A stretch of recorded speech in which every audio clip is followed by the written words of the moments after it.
everybody, welcome back to another episode of Big Questions, Small Steps. My name is Amanda and I'm so glad that you could join me today. So today we're actually starting a little bit of a series. So I've mentioned multiple times that in my journey, I was in Christianity for a majority of my life. I was raised in Christianity, particularly the United Church of Christ. And as I was learning and growing, I actually taught Sunday school and I taught confirmation. So as I learned and grew, I chose to leave Christianity. But today we're going to do a little bit of a throwback to help you understand both where I came from and where I am now. We are going to look in this series at a couple of stories that I have taught in the New Testament, And so there's stories typically relating to Jesus, and I'm going to share the story as it's written in the Bible. I'm actually going to use today's English version, which is the book that I was gifted when I was in third grade and just ready for having the Bible.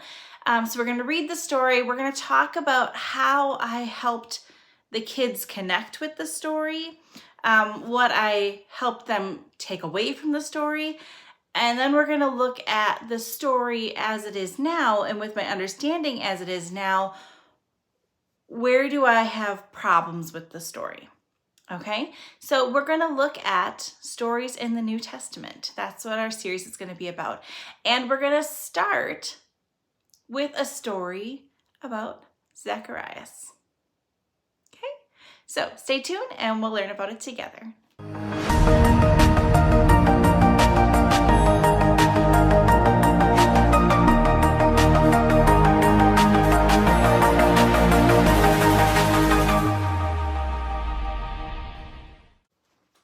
So we're going to start with the story of Zacchaeus, and quite honestly, it's one of the stories that I most enjoyed teaching in the New Testament. It comes from the book of Luke. Luke is one of the gospel writers.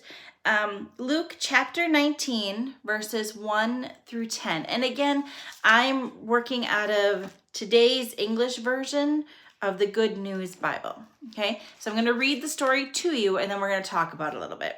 So the story is called Jesus and Zacchaeus. Jesus went on into Jericho and was passing through. There was a chief tax collector there named Zacchaeus, who was rich. He was trying to see who Jesus was, but he was a little man and could not see Jesus because of the crowd.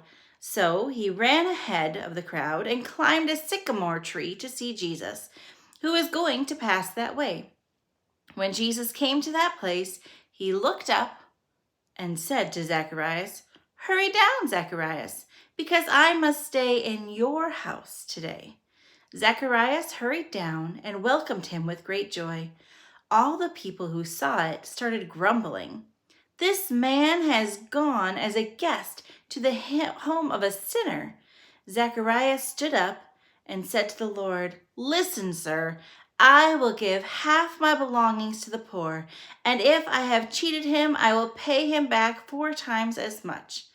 Jesus said to him, "Salvation has come to this house today, for this man also is a descendant of Abraham, and the Son of Man came to seek and to save the lost." So that's the story as it's written in the Bible. Now, a little bit of background. Zacchaeus was a tax collector. He was employed by the Roman government, and he was notorious at that time for taking way more than he was supposed to and profiting from it, as I imagine many tax collectors at that time did. They wouldn't necessarily be exactly ethical with their dealings. They would take a little bit off the top for themselves. So Zacchaeus was not necessarily seen in favor by the rest of his group that he lived with, his community. They thought of him as a sinner and a stealer and just didn't really think anything of him. So when I'm telling the story to the kids, and helping them make that connection, I talk about how, Zacchaeus did things that weren't very nice. And everybody has done things that are not very nice. Whether it's you pulled your brother's hair, or you took a snack without asking, or whatever it is. Again, I was working with little kids typically. So we talked about things that they did that were not very nice. And of course, it tends to turn to, well, I don't do anything naughty, but my sister or my brother or my dog, he did this stuff that was naughty. A lot of times kids will find it easier to talk about the wrongs that others do instead of wrongs that they did. So that's fine. If that's where it's going, then that's fine. We'll talk about the things that other people did that were wrong and how Jesus still loves them. Because Jesus in the story took this man who nobody really liked, and he decided, I'm going to be your friend and I'm going to go to your house to have dinner. And that was a shock to everybody because Jesus saw something in Zacchaeus that nobody else did. And so the kids would then think about their sibling or their pet or whatever and think about, okay, so if they did this thing that was wrong, what's good about them? And try to find the good in any person or anything that they don't necessarily like. Helping them see that. And then we talked about that is essentially, they were trying to be like Jesus in today's world. They were trying to see the good in other people. And that's not a bad thing. It's not a bad thing to necessarily see the good in other people and to focus on the fact that, okay, you may not be the best person. I may not like your decision, but that doesn't mean you're a terrible person. Now, the tricky part that I struggle with now is having more of a boundary of, okay, first of all, I don't believe in Jesus. I don't think he was the Son of Man. So I don't see people running to the streets to see this one person. It reminds me of people running to a concert to see a celebrity. It does not mean that Taylor Swift is the epitome of everything that could possibly be good. It doesn't mean that Beyonce is like the person whose word is law. It doesn't mean that. They're people still. So in my mind, in my heart, in my thinking, Jesus is still a person. So this story doesn't mean the same thing. I do like the idea of seeing the good in other people, but I'm also more aware at this point that people can put on a show. And you can tell a person's intentions by their repeated actions. Yes, people can change. However, their actions will show it. So if they're changing, then their actions will repeatedly show that they have changed and they aren't that way anymore. And I don't know that I would have jumped on the bandwagon of believing that Zacchaeus is a good person just because he said so. Did he really follow through with his promises of giving half of his things to the poor and paying back those he wronged? I don't know. There's no record of that. That has conveniently been left out of the New Testament. The moral of the story, I don't have a problem with. The actual facts of the story, that makes me question. Now, one of the reasons that I liked the story when I was teaching it was there was a song that we taught the kids to go along with it, and it was cute. And because I was typically working with the youngest kids, they were typically the shortest of the group, and they thought it was extra special because this song was about a person who was short. And so when we were telling the story, we would say that the Zacchaeus person was just about their height, which may very well have been a lie. I don't know what short meant at that time. We take it to mean very literally that he was a short in stature person. It might have meant he was short in temperament. It might have meant he was short on patience. I don't know. But the fact that he climbed a tree leads to indicate that, yeah, he was short in stature.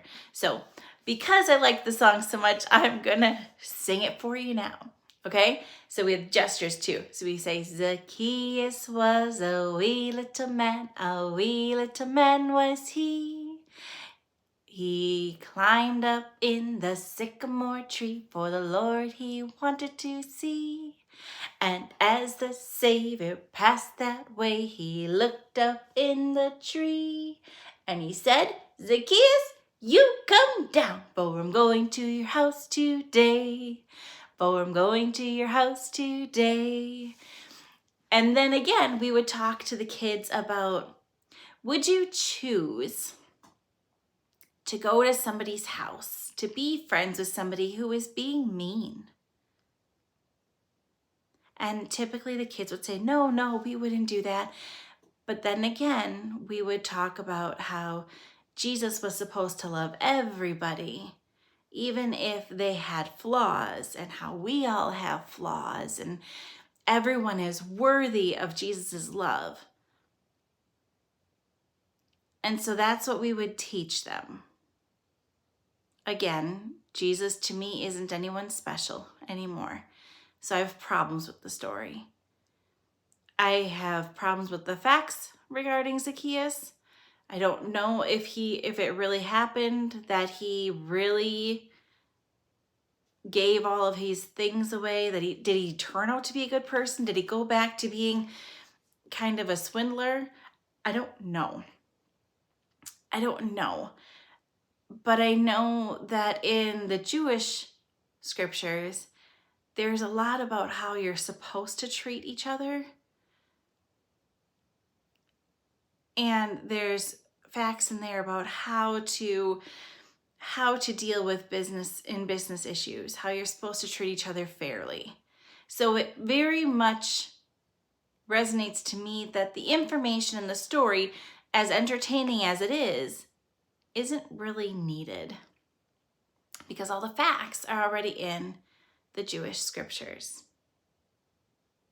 So as much as I enjoyed teaching the story of Zacchaeus, sorry, I pronounce his name wrong sometimes, Zacchaeus, it's a story. It's a story. It's not fact. It's not something that I can confirm happened. It's not something that I quite honestly even care if it happened, because it's focused around Jesus, and that's not my focus anymore. But I do think it is important to be kind to other people.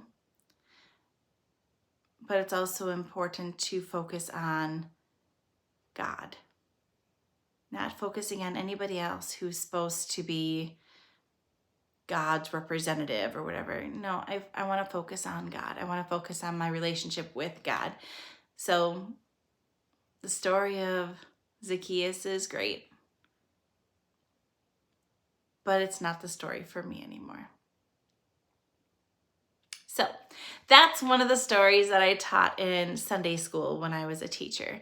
And I hope you enjoyed hearing the story, hearing the connections and the problems I have with it now. Because the more we know, the more we grow. We can't stop learning. And even if we learn something incorrectly, we have a duty to ourselves to fight through to find the facts. Continue to question what we know, because we're always learning. So if you found today's presentation helpful or you enjoyed it, please go ahead and like and then subscribe to our channel so that you can get notifications of our next video when we post it. Until then, please take care. Bye-bye.